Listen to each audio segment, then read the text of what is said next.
Hello students, मैं हूं भावना शर्मा और आप देख रहे हैं मुझे मेरे कनकरेंट 45 अकेडमी चैनल पे। तो मेरे साथ ऐसे ही बने रहो और आपका प्यार मुझे और सपोर्ट बहुत मिल रहा है, तो इसके लिए थैंक्स सो मच आपके लिए। और आज हम बात करने वाले हैं आपके मेंस क्वेश्चन प्रैक्टिस के लिए, जो मैंने आपको प्राइम मिनिस्टर पढ़ाया था पॉलिटी से, लक्ष्मीकांत की बुक से। सभी यूपीएससी एस्पिरेंट्स सुन ले, तो मैंने आपको प्राइम मिनिस्टर पढ़ा दिया, नेशनल कमीशन फॉर बीसीज पढ़ा दिया। तो उसी से रिलेटेड मैंने कुछ क्वेश्चंस हैं, 4 या 5 क्वेश्चंस आपकी स्क्रीन पे हैं।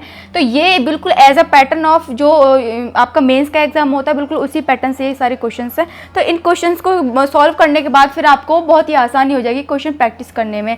तो इन क्वेश्चन प्रैक्टिस आपको करनी कैसे, लिखना कैसे, वो आज मैं बताऊँगी कि अगर कोई प्राइम मिनिस्टर या नेशनल कमीशन फॉर बीसी से अगर कोई भी क्वेश्चन आता है तो उसको कैसे सॉल्व करना है। ठीक है, तो आपकी स्क्रीन पे फर्स्ट क्वेश्चन मैं देख लेती हूँ। देखो, what is the composition of national commission for BC and functions. आपको बताना है कि नेशनल कमीशन की कंपोजिशन क्या, इट मीन्स इसके संगठन में कितने लोग होते हैं और इसके फंक्शन को बताना है। इसी टाइप के क्वेश्चंस आते हैं आपके मेंस एग्जाम में।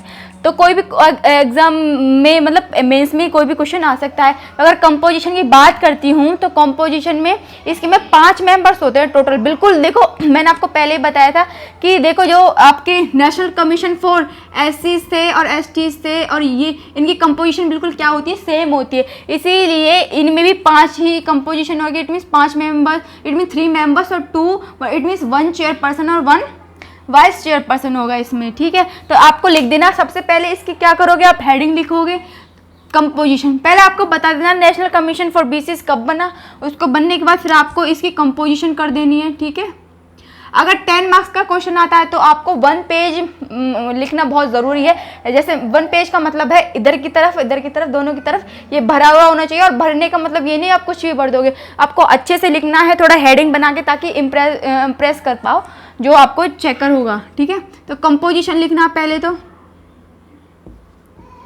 ठीक है, कंपोजिशन में आपको क्या लिखोगे, इसमें 5 मेंबर्स होते हैं।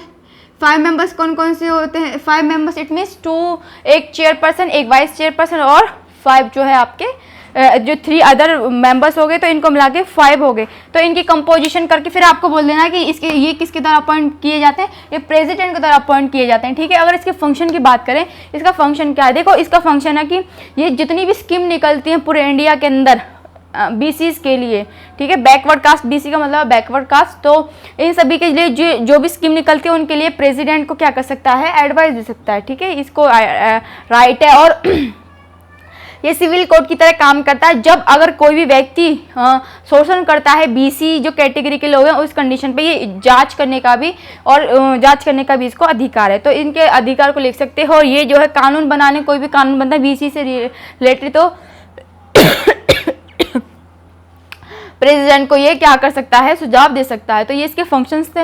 नेक्स्ट हम अब सेकंड पार्ट ये देख लेते हैं कि जो चैप्टर वो है क्वेश्चन है, what are the role of national commission for BC in polity. बहुत ही इंपॉर्टेंट क्वेश्चन, ध्यान दें कि अब आप खुद ही सोचें कि नेशनल कमीशन का फॉर बीसी पॉलिटी में क्या रोल प्ले हो सकता है, ये पॉलिटी में कैसे हेल्प करता है, ये क्या करता है, स्कीम बनाने में प्रेसिडेंट की हेल्प करता है। और ये जो है कानूनी व्यवस्था को बनाए रखता है, ताकि लोगों को अपने राइट समझने में, और ये समानता के, और क्या बोल सकते हो आप कि ये सभी लोगों को किसी भी चीज़ से वंचित नहीं करता, स्पेशली फॉर बीसीज। ठीक है, और मतलब ये प्रेसिडेंट की जो समस्या, मतलब जैसे स्कीम निकालने की कोई जैसे समस्या होती तो उसमें भी वो सपोर्ट करता है टूवर्ड्स द बीसी। ठीक है, तो हम कह सकते हैं कि ये आपकी जो पॉलिटी में हेल्प करता है। ठीक है, लिख दोगे आप इमेजिनेशन बेस पे भी इसको लिख सकते हो। थर्ड पॉइंट है, elucidate role of PM in union executive and their function. देखो पीएम का क्या फंक्शन है, यूनियन एग्जीक्यूटिव की बात करें तो देखो लिखोगे आप, पहले हेडिंग डालना यूनियन पब्लिक सर्विस कमीशन।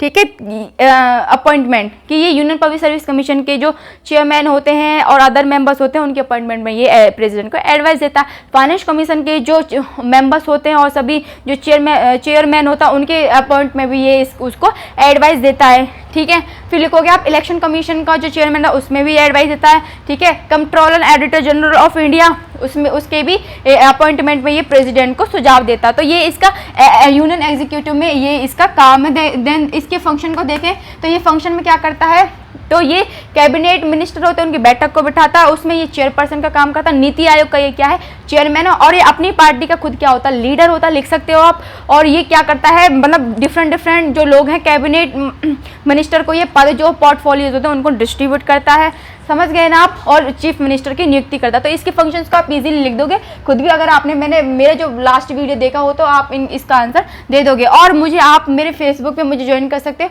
वहाँ मुझे इसका आंसर लिख के भेज सकते हैं इन सभी क्वेश्चंस का।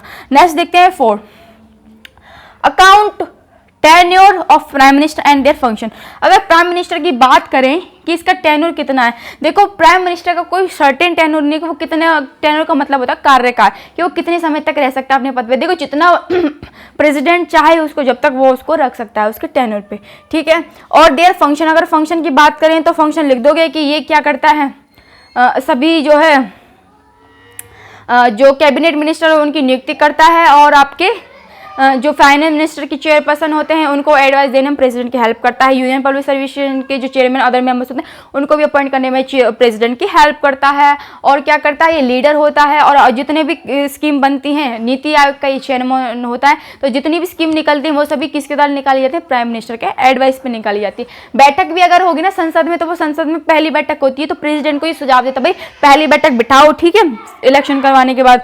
और जैसे भी ज्वाइंट सीटिंग है तो ज्वाइंट सीटिंग में भी जो प्राइम मिनिस्टर होता है प्रेसिडेंट की क्या करता है, एडवाइस देता है उस कंडीशन में। तो इसके फंक्शंस को आप इजीली लिख सकते हो। तो ये इसके 4 क्वेश्चंस हो गए इन दोनों चैप्टर से रिलेटेड। कौन कौन से चैप्टर्स मैंने आज जो क्वेश्चंस प्रैक्टिस कराए, एक तो नेशनल कमीशन फॉर वीसी और प्राइम मिनिस्टर से रिलेटेड जो क्वेश्चन थे वो आज मैंने आपको क्या है जो प्रॉब्लम शॉर्ट आउट करा दी। तो ऐसे अगर आप क्वेश्चन प्रैक्टिस करोगे तो आपको कोई भी प्रॉब्लम नहीं आएगी मेंस एग्जाम से रिलेटेड। तो ऐसे ही क्वेश्चन प्रैक्टिस मुझे ज्वाइन करते रहे और मुझे ऐसे ही देखते रहे मेरे चैनल कनकरेंट 45 अकेडमी चैनल पे। अभी तक नहीं हो तो ज्वाइन कर ले मेरे चैनल को और सब्सक्राइब लाइक कर ले, ताकि आपके पास कोई भी चीज़, अगर कोई भी मैं न्यू वीडियो अपलोड करती हूँ तो सबसे पहले वो आप तक पहुँचे। तो थैंक्स फॉर वॉचिंग मी। तब तक के लिए आप ध्यान रखें, स्वास्थ्य का ध्यान रखें और अपनी जो स्टडी उस पर ध्यान देते रहें। और तब तक के लिए जय हिंद, मिलते हैं नेक्स्ट वीडियो में।